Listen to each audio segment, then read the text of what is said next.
남북 경제 공동체의 기반을 구축하고 낙후된 접경 지역의 발전을 촉진하기 위한 통일경제특구 법안이 21대 국회 법사위원회에 계류 중이다.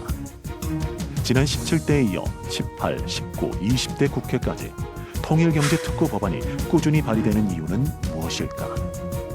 통일경제특구란 무엇이며 경기 북부의 접경 지역에 미칠 파급 효과는 무엇인지 이슈 분석 쌍심지에서 알아본다.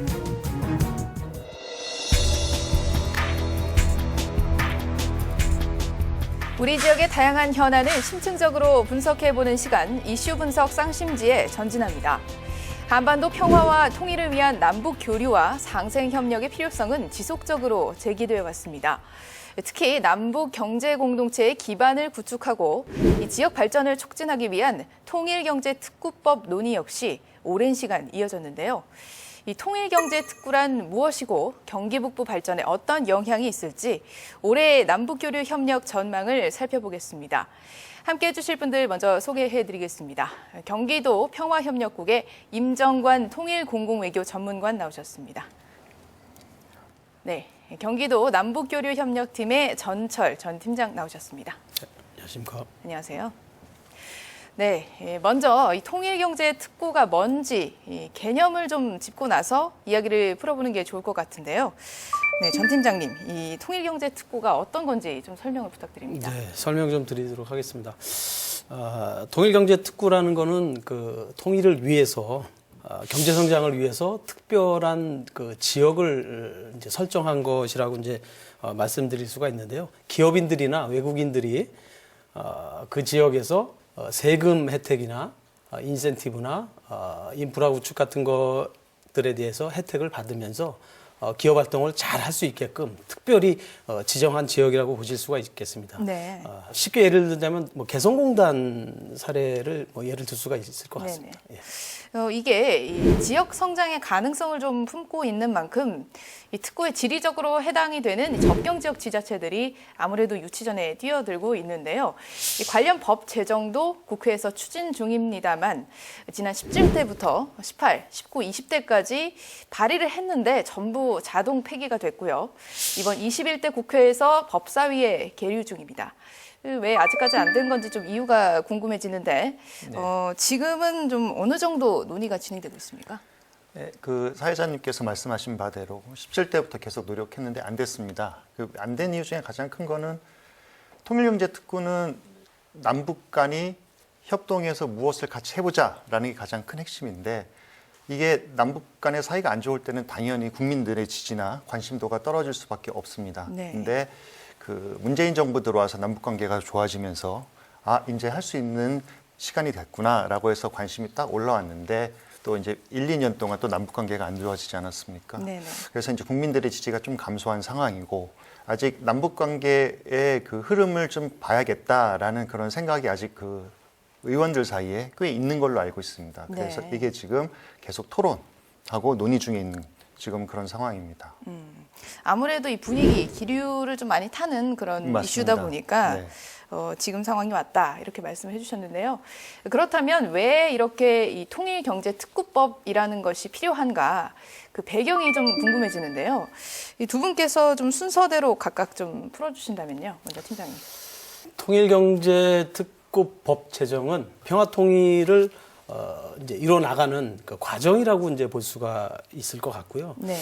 아마도 이제 이게 진행이 된다고 하면 경제적인 측면뿐만이 아니고 대외적인 뭐 국가 신뢰도라든지 그렇지 않으면 뭐 경제적인 측면은 뭐 당연하겠지만 남북이 서로 윈윈할 수 있는 뭐 이런 뭐 정책이 아닐까 이렇게 생각이 좀 듭니다. 예. 네. 박사님은 어떻게 보세요? 이 아까 전철 팀장님께서 그 준비라는 말씀을 하셨는데 과정 이게 남북 관계라는 게 그 되게 급변합니다. 그게 뭐냐면 갑자기 좋아졌다가 갑자기 나빠지고 우리가 딱 경험을 했는데 사실 이거와 상관없이 준비를 할 기간이 필요하거든요. 지금 저희가 통일경제특구를 얘기하고 있지만 통일경제특구가 법을 통과해서 실질적으로 사람들이 보기에 공단이 만들어지기까지 지금 최소 6, 7년의 시간이 걸립니다. 네. 그런 거를 남북관계의 그 순간순간의 변화에 따라 하는 것보다는 우리가 장기적인 시각을 가지고 지금부터 준비해야 되지 않느냐라는 입장에서 지금부터 준비가 필요한 거고요. 네. 더 이게 중요한 이유는 저는 이제 경부고속도로가 사실 만들어졌을 때 그 남한의 경제 수준에서는 되게 그렇게 필요하지 않은 사업임에도 불구하고 미래를 보고 만든 사업인 것처럼 통일경제특구도 지금 남북관계가 안 좋다고 해서 멈출 게 아니라 미래 한반도 경제 공동체를 위해서 가장 중요한 기반이기 때문에 지금부터 준비를 해야 된다라고 생각합니다. 네, 미리미리 준비를 하기 위해서 관련 법도 좀 제정을 순차적으로 해 나가야 된다 이런 말씀들을 주셨는데요. 특히 이 경기 북부가 이 접경 지역이라는 특수성 때문에 여러 가지로 규제가 굉장히 많고요. 또 그래서 주민들이 피해를 오랜 시간 감수해 왔죠. 이런 규제들이 이 통일경제특구법으로 인해서 좀 완화될 수 있지 않을까 이런 생각도 드는데요. 이 법을 만들면 실제로 어떤 효과가 있을까요, 팀장님? 사회자분께서 말씀해 주셨다시피 사실은 경기 북부 지역은 그동안의 수도권 정비계획법, 군사시설보호법, 그다음에 개발 제한 구역이라는 이제 각종 그 규제에 얽매여져 있어가지고 사실은 그동안에 굉장히 그 어려움을 많이 개발하는 데에 대해서 굉장히 어려움을 많이 겪어왔습니다. 특구법이 이제 그 제정이 되면 지역 경제 활성화는 이제 물론이거니와 사실은 이제 경기 북부 지역이 북한하고 이제 접해 있는 접경 지역이다 보니까 통일을 이제 이루는 데는 이제 관문 지역이면은 이제 틀림이 없습니다. 사실은. 네네. 그래서 남북한뿐만이 아니고 더 나아가서는 중국 또는 러시아까지도 사실은 이제 확장해서 이제 저희가 이제 고려해서 이제 개발이 되어야 될 것이라고 이제 생각이 이제 좀 되어지는 부분들이 좀 있습니다. 예. 통일경제특구법은 경제 관련 그 특별법입니다. 특별법이라는 거는 아시겠지만 그 되게 복잡한 법적 체계를 특별법을 하나 만들어서 그거를 일순간에 해소하기 위해서 특별법을 만들 거거든요. 통일경제특구법은 핵심적인 게 접경지역 경제 발전을 위해 여러 가지 규제들을 한꺼번에 좀 정리해보자라는 의미가 있는 거기 때문에 통일경제특구법이 당연히 제정이 된다면 접경지역의 경제적인 그 활력소가 될 것은 분명하다고 생각합니다. 네. 그 현재 중단이 좀 되긴 했지만 남북경제협력을 대표하는 모델이 바로 개성공단이죠. 이 개성공단이 북한에 위치를 하면서 북측의 노동력과 남측의 자본이 결합한 형태라면 이 통일경제특구는 우리 경기 북부에 위치하게 되는 그래서 이 개성공단과 대칭을 이루는 그런 모습이 될 것 같은데요. 박사님은 좀 어떻게 보십니까? 맞습니다. 그 통일경제특구법을 기본 구상을 좀 저희가 보면 개성공단과의 연계성을 상당히 강조하고 있습니다. 되게 그 기본적인 협력 수준이 남한의 자본과 북한의 노동력이었다면 이 노동력과 자본의 틀에 또 보충을 해줘야 하는 자본재가 있어야 되거든요. 그런 것을 이제 통일경제특구에서도 만들고요. 통일경제특구는 아까 말씀하셨지만 그 경제 공동체의 기본적인 공간입니다. 단순히 경제 그 협력만 일어나는 것이 아니라 남북 사람들이 만나려면 거기서는 교육도 있을 수 있고요. 네. 남북이 공동된 목적으로 연구 활동도 같이 할 수 있고요. 그래서 남북이 여태까지 정말 단 하나의 형태의 협력 형태를 보였다면 통일경제특구에서는 다양한 남북 경제 모델이 만들어질 수 있는 네네. 공간으로 발전될 것입니다. 네, 뭐 직접 접촉해서 실질적으로 교류가 이루어지는 그런 공간이 될 것이다 이렇게 보셨는데. 이 통일경제특구는 사실 이 한반도 경제 공동체의 실현이라는 점에서 의미가 가장 크다고 볼 수가 있겠습니다. 이 특구가 실제로 가동을 하게 된다면 이 한반도 평화에는 어떤 영향을 좀 미치게 될까요? 접경 지역의 그 군사적 긴장 완화를 대표적으로 잘 볼 수 있는 게 육로로 남북이 왔다 갔다 할 때 사람들이 되게 안정감을 느낍니다. 사람들이 소통하는 역할, 통로의 역할을 하거든요. 네. 접경 지역이 분단의 긴장을 올리는 공간이 아니라 협력의 공간으로 바뀌었을 때 당연히 그 남북 관계에 그 햇살이 쏘는 그런 느낌을 국민들이 가장 먼저 느낄 거고요. 네네. 그리고 통일경제특구는 그런 남북 관계의 그 소통의 그 통로를 일순간에 한번 왔다 갔다 하는 것이 아니라 고착화할 수 있는 기본 틀을 만들자라는 거거든요. 이거를 지속 가능성에 끌고 갈 수 있다. 라는 면에서 상당히 중요하다고 생각합니다. 네, 팀장님은 어떻게 보세요? 아까도 이제 서두에 말씀드렸다시피 사실은 엄청난 변화가 이제 예상이 되죠. 국가 신뢰도도 굉장히 이제 올라갈 것임은 이제 분명하고요. 네네. 여러 가지 사업들이 이제 들어갈 수 있겠죠. 그렇지만 지금의 이제 북한은 예전에 이제 북한의 이제 사고와 인식은 많이 지금 변했습니다, 사실은. 그래서 그전에는 예를 들어서 남북교류 협력 사업을 한다 그러면 일방적으로 남측에서 우리가 일방적으로 북측에 지원을 이제 해주는 사업들 위주의 어떤 사업들이 많이 있었는데 지금은 이제 북측도 그런 걸 원치 않고 지속 가능하고 일관성 있게 계속적으로 할 수 있는 사업들을 원해요, 사실. 네네. 그래서 이제 국민들의 공감대 형성을 어떻게 이끌어내서 사업을 성공적으로 끌어나가느냐가 가장 큰 이제 그 문제점이고 관건이라고 생각이 됩니다. 네. 뭐 특구가 생기면 아무래도 인식 전환의 그 큰 시작점이 되지 않을까, 이렇게 좀 와닿는 그런 네. 포인트가 되지 않을까 생각이 드는데, 이 통일경제 특구 유치를 위해서 경기도가 그간에 많은 노력을 좀 해왔다고 합니다. 2018년에는 이 경기 북부를 한반도 신경제 지도의 중심지로 육성하겠다, 이런 목표를 내세워서 이 경기 북부 3대 3로라는 도로망 구상을 좀 제안하기도 했었고요. 또 이거를 포함해서 다양한 과정들이 있었다고 하는데 어떤 것들이 있었는지 좀 소개해 주실까요? 2018년도에 사실 이제 경기도의 기본적인 구상이 어떻게 될 것인가에 대해서 사실은 경기연구원을 통해서 저희가 이제 연구 용역을 했었습니다, 사실은. 네. 그때 이제 나온 게 아까 이제 서두에 잠깐 말씀드렸지만 이제 경의축과 경원축을 이제 활용해서 개발을 하고 기본 구상을 하겠다라는 이제 계획이 이제 발표가 이제 있었고요. 통일경제특구 조성이 되려고 하면 우선 가장 첫 단추가 사실은 법이 제정이 돼야 되거든요, 국회에서. 네.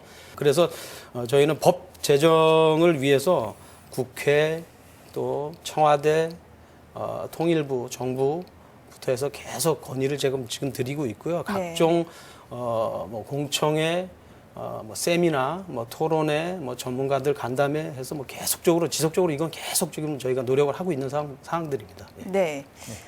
문재인 대통령은 2021년 신년사에서 한반도 평화 프로세스의 핵심 동력인 대화와 상생 협력의 중요성을 이야기했습니다.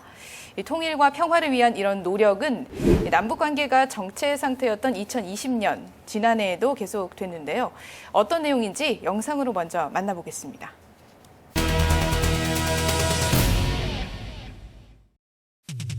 지난 9월 양주시는 특별한 교육을 실시했다. 접경지역 공무원의 평화통일 의식을 고취시키고 통일 이후 남북 간의 행정체제 변화에 대비하여 전문 행정인을 양성하기 위한 평화통일 대비 전문 행정인 양성 교육을 마련한 것이다. 2020년 대외적 환경으로 인해 주춤했던 남북 교류 협력. 하지만 통일을 위한 준비는 계속되고 있었다. 2020 접경지역 상생평화 국제학술회의 역시 그런 노력의 하나였다. 2020년은 독일 통일 30주년이 된 해였습니다. 독일, 일본, 중국, 미국 등의 전문가와 함께 독일 통일 사례가 주는 교훈은 무엇인지, 특히 동서독 접경지역을 어떻게 관리되었는지, 그러한 사례가 우리나라에는 어떠한 시사점을 제공했는지에 대한 논의가 이루어졌습니다. 접경지역의 상생과 평화협력의 방향을 모색하는 중요한 계기가 되었다고 평가하고 있습니다. 지난 2019년 경기연구원이 경기도 접경지역 주민 1000명을 대상으로 한 설문조사에 의하면 경기 북부 주민들의 39.4%가 경기 북부의 가장 중요한 역할을 남북 교류 협력의 거점으로 인식하고 있는 것으로 나타났다. 경기도의 남북 교류 협력 사업의 추진 역시 확대해야 한다는 의견이 다수였다. 변화하는 세계 정세와 남북 관계 속에서 2021년 남북 교류 협력은 어떻게 변화할 것인지 이슈 분석 쌍심지에서 자세히 알아본다. 네, 지난해에는 코로나19 또 사회적 이슈가 워낙 많다 보니까 남북 교류가 좀 주춤했던 시기였습니다. 그렇다 보니까 아무래도 관심과 주목을 좀 받지 못한 면이 있었고 실제로 또 교류 현장에서도 좀 어렵지 않았을까 그런 생각이 드는데요. 박사님 어땠습니까? 작년에 남북교류 협력이 상당히 어려웠습니다. 어려운 이유는 첫 번째는 코로나19로 북한이 국경봉쇄, 거의 나라를 외부로부터 단절시키는 그런 정책을 썼거든요. 네. 당연히 거기에는 남쪽에서의 어떤 같이 무엇을 해보자라는 어떤 의도 이런 것까지 다 북한이 거절한 상황이어서 소통 자체가 되지 않았던 한 해였습니다. 그러다 보니까 북한과 협력 사업을 추진하지 못했고요. 그렇게 됨으로 인해서 이제 악순환이 된 거죠. 국민들이 못 보시니까 이거 지금 아무것도 못하면서 이렇게 있느냐 이런 비판도 받았고요. 네네. 그래서 사업을 하는 사람들 입장에서는 상당히 힘든 한 해였다. 뭐 이렇게 말씀드릴 수 있을 것 같습니다. 네. 경기도가 그동안에 또 해왔던 점들 중에 2004년에는 이 농기계 등의 인도적 지원을 좀 시작해서 남북 교류 협력은 계속해서 좀 진행해 왔다고 하는데요. 어떤 내용들이었는지 궁금합니다. 네, 앞서 우리 임정관 박사님께서 말씀해 주셨다시피 2020년에는 사실 활발한 남북교류 협력 사업들이 이루어지지 못한 게 사실입니다. 그렇지만 제재 하에서도 가능한 사업들은 추진하려고 지속적으로 저희들이 이제 계속 노력을 해왔다는 말씀을 좀 드리고요. 2019년도에 이제 그 체육교류 사업으로 해서 북한하고 직접적으로 사업을 할 수가 없으니까 제3국인 인도네시아에서 이제 4개국 그 친선 국제 배구대회가 있었습니다. 2019년 6월에 있었고요. 또 인도 협력 사업으로는 밀가루하고 그 묘목을 이제 중국을 통해서 저희가 북측에 전달한 상황도 좀 있었고요. 네. 그다음에 이제 북한이 이제 가장 열악한 부분이 사실은 이제 보건협력 부분입니다. 사실은. 네네네. 그래서 지속적으로 말라리아 이제 퇴치 이제 사업 하고 그다음에 이제 결핵 방지 사업, 그다음에 이제 아프리카 돼지열병과 관련된 사업들, 그다음에 지금 현재도 이제 코로나19와 관련된 이제 대북 지원 사업들도 저희가 이제 진행을 좀 했었고요. 네. 북측하고 이제 직접적인 사업을 할 수가 없다 보니까 제3국에서 이제 산림 협력과 관련된 국제 회의를 러시아에서 이제 개최도 했었습니다. 그리고 재작년 2019년도 12월에는 대북 제재 면제와 관련해서 미국 뉴욕에서 국제 회의도 개최를 해서요. 대북 제재 면제 신청을 경기도가 신청을 해서 받아들여져서 유엔에서 받아들여져 가지고 승인도 받았던 성과가 있는 사업들도 있었습니다. 네. 실제로 뭐 대북 제재 완화를 요청하는 그런 좀 적극적인 부분들까지도 포함이 됐었네요. 네. 예. 이 2004년에서 2020년까지 16년이라는 상당히 긴 시간인데 그동안의 이 남북교류 협력 사업의 내용이나 방향에서도 어느 정도 변화가 좀 있을 수밖에 없는 시간이지 않나 이런 생각이 드는데요. 어떻습니까? 우선 북한이 변했습니다. 그러니까 북한이 변했다는 말은 옛날에 뭐 인도주의 지원 사업이 그런데 저희가 일방적으로 주고 북한이 일방적으로 받고 하는 어떤 사업 모델을 갖고 있었습니다. 근데 북한이 이런 모델에 대해서 이제 되게 실증을 내기 시작했어요. 자존심이 있으니까요. 그래서 그 북쪽에서 지금 저희한테 전달하는 협력의 모델은 일방적인 지원이 아니라 상호 협력, 동등한 관계에서 공동의 이익을 추진하자라는 게 북한의 지금 요구 사항입니다. 네. 결국 저희가 대북 사업을 할 때 가장 먼저 생각해야 되는 것은 상대방이 원하는 사업을 해야 되지 않겠습니까? 그래서 북한이 동등한 관계에서 협력적인 관계를 요청하는 이상 남북 관계와 관련된 사업 형태도 지금 그렇게 변화하고 있고 또 변화하려고 지금 방법들을 지금 찾고 있습니다. 네.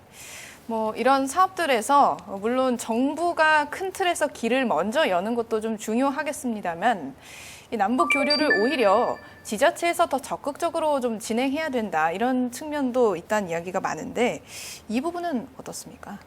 국가 단위의 그 접촉에서 이제 가장 이슈가 되는 거는 교류도 중요하지만 안보의 이슈가 상당히 중요합니다. 특히 남북 관계에서는 군사, 특히 핵과 관련된 문제, 그리고 이제 외교에서 미국이라는 어떤 엄청난 강대국을 중심에 둔 그 남북미 관계 중요한 게 있지 않습니까? 네. 근데 국가가 이제 이런 거를 신경을 쓰다 보면 경제 협력이나 인도주의적인 사업은 사실 후순위로 밀릴 수밖에 없습니다.